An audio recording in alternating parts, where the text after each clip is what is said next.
¿Está pensando en vender su empresa o en crecer comprando otra? En Twice Consulting le acompañamos en uno de los momentos más estratégicos para cualquier empresario, la compra o venta de empresas. Hoy más que nunca las fusiones y adquisiciones permiten ganar dimensión, diversificar y asegurar el futuro de su empresa. Y si está pensando en dejar su negocio en manos de un equipo directivo o nuevos inversores, también le ayudamos a preparar ese traspaso con éxito. Valoración de empresas, planificación de la sucesión, procesos de compra y venta completos, fusiones, alianzas y separación de unidades de negocio. Con asesoramiento estratégico antes, durante y después de la operación. Somos independientes, discretos y expertos en transacciones de tamaño medio. En Twice Consulting le ayudamos a estructurar ese cambio y transformamos esa necesidad en oportunidad.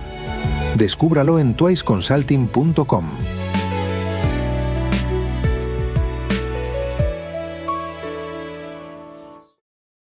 Recomendaciones sobre el uso de la inteligencia artificial en la abogacía. Recientemente, el Consejo General de la Abogacía Española ha publicado el libro blanco de la inteligencia artificial, un manual para darnos unos tips, por lo menos, para el sector del derecho y los abogados sepamos cómo debemos usar esta tecnología. Tenemos con nosotros a Concepción Campos. Hola, Concepción, bienvenida.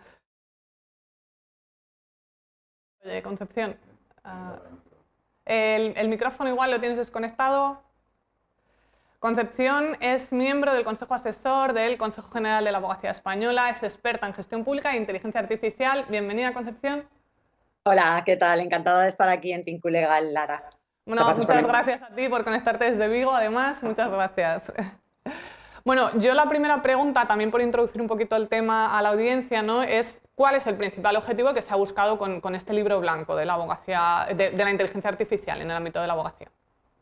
Bueno, la verdad es que este libro ha sido una iniciativa extraordinaria que ha puesto en marcha el Consejo General de la Abogacía, cuyo objetivo principal es precisamente aportar en un momento de muchísima tiniebla o de exceso, ¿no? Yo digo que hay mucha niebla ahora mismo en torno a la IA, o aportar un poco de claridad y de luz, una hoja de ruta, una herramienta sencilla, clara, pero muy pensada para el colectivo, porque hablamos de inteligencia artificial, pero claro, para cada segmento profesional tiene unas determinadas características. Y aún hablando dentro del propio área legal o dentro del sector legal, también no es lo mismo que uno esté como un abogado en house, abogado en ejercicio, en un gran despacho, en un despacho pequeño, con lo cual se ha intentado ofrecer desde la seriedad y el rigor que aporta el hecho de venir del Consejo General de la Abogacía, pues ese roadmap, ¿no? Esa hojita de ruta que digas, bueno, sí o sí, tengo que ponerme al día con el tema de la inteligencia artificial. ¿Cuál es una fuente seria y rigurosa en la cual basarme? Pues el libro blanco del Consejo General. Por, bueno, tu experiencia y que has participado, ¿no?, en este libro. ¿Qué diferencias crees que aporta o qué luz ha aportado respecto a lo mejor a debates previos del uso de la IA en la abogacía? Yo estoy como miembro del Consejo Asesor del CAIA y el libro ya estaba en redacción y en marcha y hemos estado dentro de lo que es la presentación del mismo, por aclararlo, pero aporta desde mi punto de vista varios elementos que creo que lo diferencian de lo general. En estos momentos tenemos, por una parte, una multiplicidad, ¿no?, de herramientas. Hemos visto que si el Consejo General del Poder Judicial, en Francia, que acaban de sacar también normas de uso, cada 2 por 3 entres en la red social en la que entres, ves que se publican nuevos instrumentos.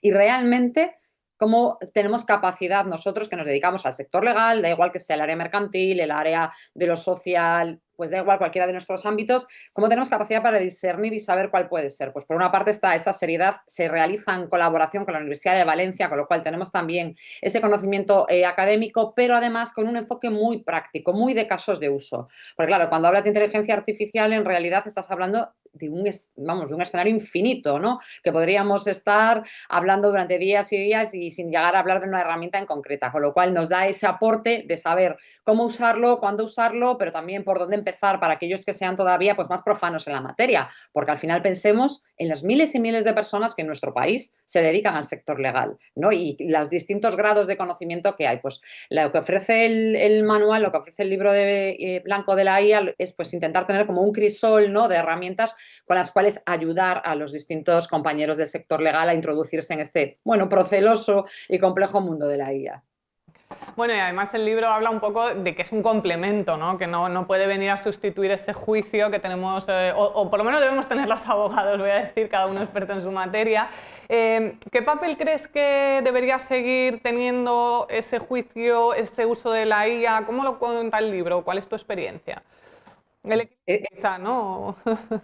Lo que acabas de decir es fundamental y hay una palabra que lo define a la maravilla, que es supervisión. Además de que es un mandato legal, la supervisión humana, ¿no? Y pensemos en que mañana tengamos un equipo de ayudantes, de becarios, como digo yo, de juniors en un despacho. ¿Dejaríamos que su trabajo saliera sin supervisarlo? No. Pues lo mismo sucede con la IA. Acabamos de tener recientemente distintos casos que han puesto además todas las alertas, ¿no? Todas las red flags sobre el tema. Por una parte nos encontrábamos con que el TSJ de Canarias habría una investigación porque un abogado había incorporado distintas sentencias en su trabajo sin verificar, sin comprobar. Claro, había utilizado la IA y no la había verificado, ¿no? Y los titulares eran, bueno, pues se sanciona por el uso de la IA. No, no, se sanciona porque no ha hecho bien su trabajo, por la falta de diligencia debida, ¿no? Yo siempre digo que cuando la IA alucina, la diferencia la marca el profesional. Y ahí está, ¿no?, nuestro juicio crítico. De hecho, le acaban de imponer una sanción de 420 euros y se ha remitido al colegio profesional para que, en su caso, ejerza las acciones disciplinarias. Ojo, que aplica a todos, porque aplica también a un juez de Ceuta al que un abogado ha denunciado también porque incorporaba en una sentencia también otra serie de referencias que venían del escrito del fiscal. Es decir, que si nos vamos, ¿no?, a un proceso, están todos, los abogados, los fiscales y los jueces. El fallo, la falta de supervisión. El juicio crítico del profesional y la diligencia debida es insustituible. Por eso, para todos aquellos a los que preocupa tanto, ¿no?, que la IA nos quite el trabajo, yo en realidad el mandato y creo que el mensaje es: la IA nos va a ayudar y nos va a facilitar hacer nuestro trabajo, pero cada vez más tendremos que extremar nuestra diligencia debida. Claro, precisamente en esa diligencia, a lo mejor, o también un poco el desconocimiento de lo que puede o no llega a hacer la IA, ¿no?, en algunas ocasiones. Pero claro, mi pregunta un poco es precisamente esos retos, ¿no?, que enfrentamos al integrar la IA, cómo compaginarlo para que se garantice la confidencialidad, la imparcialidad, la defensa de los derechos de las partes. O sea, ¿qué nos recomiendas ahí o qué retos Claro, ves? ahí tenemos efectivamente diferentes retos. Por una parte, el de la protección de datos, que ahí nos encontramos también con que la Agencia Española de Protección de Datos está sacando continuamente, ¿verdad?, instrumentos en relación con la IA agéntica, con cómo utilizar la IA, porque ahí tenemos una gran tensión, ¿no? ¿En qué medida las herramientas que estamos utilizando garantizan la protección de datos? ¿Debemos de anonimizar? La respuesta es sí, sí y sí. Siempre anonimizar y evitar que los datos protegidos se encuentren subidos a herramientas que, aunque nos digan que cumplen con todo el marco normativo en materia de protección de datos, pues no podríamos asegurarlo y por lo tanto tenemos ese deber de confidencialidad, de secreto profesional de cara a nuestros clientes, pero también tenemos esa transparencia algorítmica, ¿no? La sentencia del caso Bosco, ¿cómo funciona el algoritmo? Porque de repente me dice, pues en este caso recomiéndale a tu cliente que vaya a juicio y que no llegue a un acuerdo, porque hemos estudiado pues los casos precedentes en este... ¿Pero por qué? ¿Cómo? ¿No? ¿En qué medida le explicamos a nuestros clientes que estamos usando la IA? ¿Qué IA usamos? ¿No? Porque ahora mismo tenemos muchísimas IAs genéricas que van sacando además su especialización en el sector legal, pero tenemos también un conjunto amplio de IAs especializadas en el ámbito legal. Con lo cual, digamos que nuestro reto sería, en primer lugar, alfabetización. Tenemos que saber de lo que estamos hablando. No podemos usar una herramienta sin saberlo, ¿no? No nos podemos subir en un vehículo sin tener un carnet de conducir y saber cómo funciona un vehículo y las normas. Pues lo mismo sucede con la IA. El segundo, la protección de datos, por supuesto, y la confidencialidad y la seguridad. Estamos viendo todo el tema de ciberataques, que haya filtraciones de información, pues dependiendo de cuál sea nuestro ámbito, pues el acceso a informaciones indebidas puede tener graves riesgos, ¿no? Que por eso a veces tenemos que compaginar, por una parte, transparencia, ¿no? Esa sentencia del caso Bosco, donde la Fundación Cibio precisamente llevaba hasta el Tribunal Supremo ese algoritmo que de repente decide quién es el beneficiario del bono social eléctrico. Y cuando preguntamos cuál ha sido el criterio, ¿qué nos dicen? Lo dice el algoritmo. El caso Compass, ¿no?, con el señor Loomis, o un tribunal administrativo de la Lazio en Italia. Él lo ha dicho el algoritmo. El algoritmo ha dicho que usted no tiene derecho a la libertad condicional porque dice que usted es un peligro para la sociedad. ¿En base a qué? ¿Dónde está mi derecho a la legítima defensa? Ah, lo ha dicho el algoritmo. Y como el algoritmo es de una empresa privada, no se lo podemos explicar. Claro, los retos y los desafíos, como vemos, abren además nuevas esferas y nuevos campos para el mundo del derecho, ¿no? Yo siempre digo que además de los tradicionales, transformarse en el sector tecnológico, se abren nuevas esferas en el ámbito del derecho digital para que los profesionales podamos asumir también y defender estos retos. En Europa ya van a tener que explicarlo además, o sea que... Mira, voy a aprovechar porque me parece un punto muy interesante para la audiencia. A recordarle que si le gusta este tipo de contenido va a poder ver más en nuestra web, que os va a aparecer por aquí abajo para que podáis ver todo el contenido. Y además recordaros que si nos seguís en alguna de nuestras redes, pues que nos dejéis vuestros comentarios sobre este tema, si sabéis qué riesgos teníais, si tenéis cualquier duda, que la resolvemos al final del programa. Precisamente yo creo, Concepción, que es clave, ¿no? Esto que nos comentas un poco de esos retos, que yo creo que a veces es más por desconocimiento, que a lo mejor si supiéramos cómo funciona, ¿no? Pero tras analizar esos impactos, estos retos que nos estabas comentando en la abogacía, pues por dar un poco de luz a la audiencia, ¿qué recomendaciones podemos tener para usarla bien o para, bueno, pues para funcionar bien en el despacho?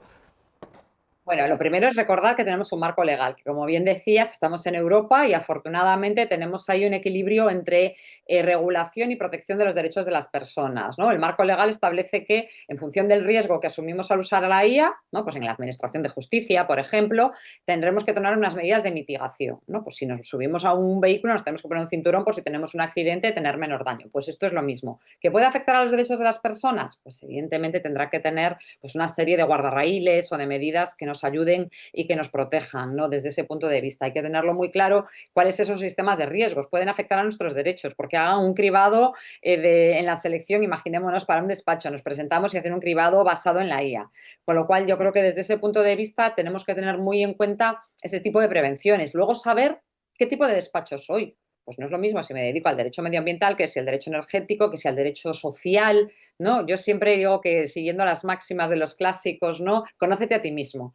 Pues obviamente, ¿a qué me dedico? ¿Cuál es mi campo de riesgo? ¿Estoy con los derechos de los trabajadores en este marco? ¿Cuáles son, ¿no? los actos concurrentes? Porque además, recordemos que en Europa tenemos un ecosistema digital brutal, ¿no? Ahora mismo estamos con ese ómnibus digital que va a modificar, pero nos encontramos con la EDMA, la DSA, el RGPD. Bueno, si nos ponemos a decir aquí todos los acrónimos, estamos todo el rato y nadie sabrá de qué hablamos, pero es que en realidad todos ellos interactúan y operan en ese marco, ¿no? Aunque se prohíbe, como sabemos, pues decisiones automatizadas. Nos dan un crédito o no nos lo dan. Ha sido el algoritmo que ha dicho pues, que Concepción Campos es poco solvente.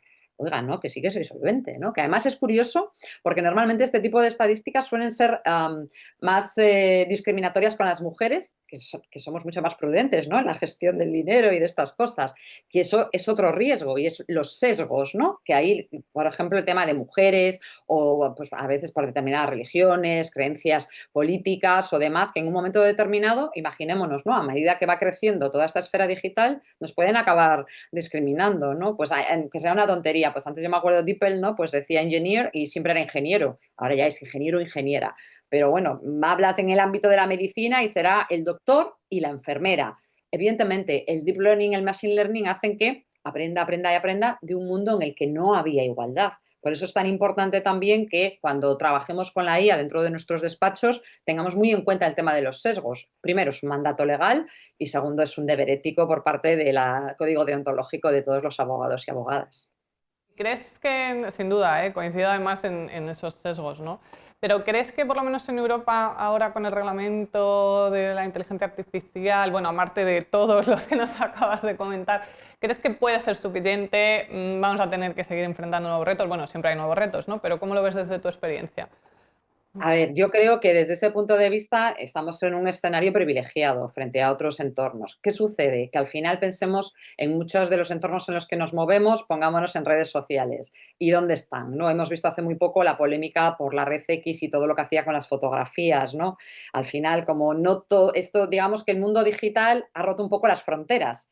Y aunque efectivamente quien quiera prestar servicios y se encuentre localizado, esto que se conoce como el efecto Bruselas, ¿no? Es decir, oiga, me da igual que usted esté en Silicon Valley o donde esté, está operando en Europa y tiene que estar sometido. Pero el tema de la soberanía digital europea es todavía una tarea muy pendiente, porque al final nos encontramos con que todos este tipo de vulneraciones de nuestros derechos, pues eso, pensemos en que cualquiera podía coger una fotografía de las personas que estamos hoy aquí, y además en este programa que hoy está protagonizado por mujeres, que en eso somos especialmente sensibles, ¿no? A la violencia digital y teníamos pocos medios de defensa, ¿no? Estábamos en Europa, tenemos un reglamento, pero en el fondo teníamos pocos medios de defensa. ¿Estamos en una posición mejor? Sin duda, desde el punto de vista laboral, de los derechos sociales, de la protección. Pensemos que en España tenemos una Carta de Derechos Digitales del año 21, que bueno, que es una carta, no es una ley, pero bueno, tenemos una ley orgánica de protección de datos que tiene un título 10 específico de derechos digitales, desconexión digital, de geolocalización de los trabajadores, y que poco a poco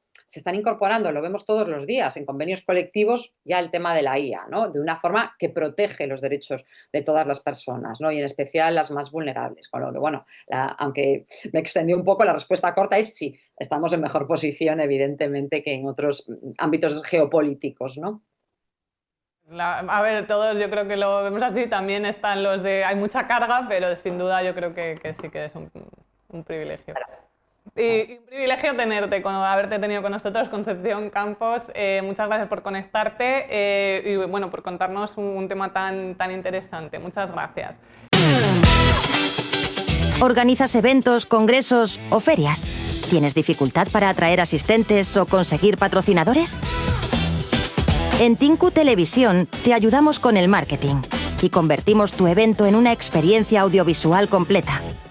Hacemos antes un programa de televisión especial de lanzamiento y movemos tu evento por todas las redes. Te apoyamos con notas de prensa, contenido orgánico SEO y campañas en redes sociales. Durante el evento te damos cobertura audiovisual total. Montamos un plató de televisión in situ para que hagas entrevistas. Hacemos streaming de las conferencias, sacamos vídeos de todos los stands y grabamos testimonios de los asistentes. Hacemos fotos de todo. Editamos un vídeo resumen y te entregamos todo el material para que el año siguiente también sea un éxito. Así podrás atraer nuevos asistentes para futuras ediciones y tendrás a los patrocinadores llamando a tu puerta para repetir. Organiza tu evento con la cobertura de un medio de negocios como Tinku Televisión. Contacta con nosotros en el enlace de la descripción.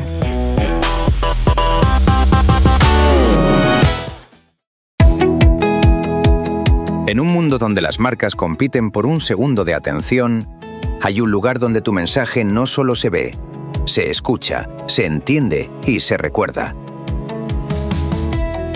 En Tinku Televisión, el medio líder para empresas en español, tu marca se encuentra justo donde miran los directores, los CEOs y quienes toman decisiones por industria. Aquí, cada aparición tiene un propósito: posicionarte, impulsar tu autoridad y acercarte a quienes pueden transformar tu negocio. Patrocinio de programas, cápsulas de vídeo, anuncios en directo, eventos presenciales. Todo diseñado para que ganes autoridad al aparecer junto a referentes del mundo de los negocios y tu marca conecte con líderes, inversores y clientes reales. Porque crecer no es cuestión de suerte, sino de estar en el lugar correcto. Tinku Televisión, la visibilidad que convierte. Haz clic en el enlace que aparece en la descripción.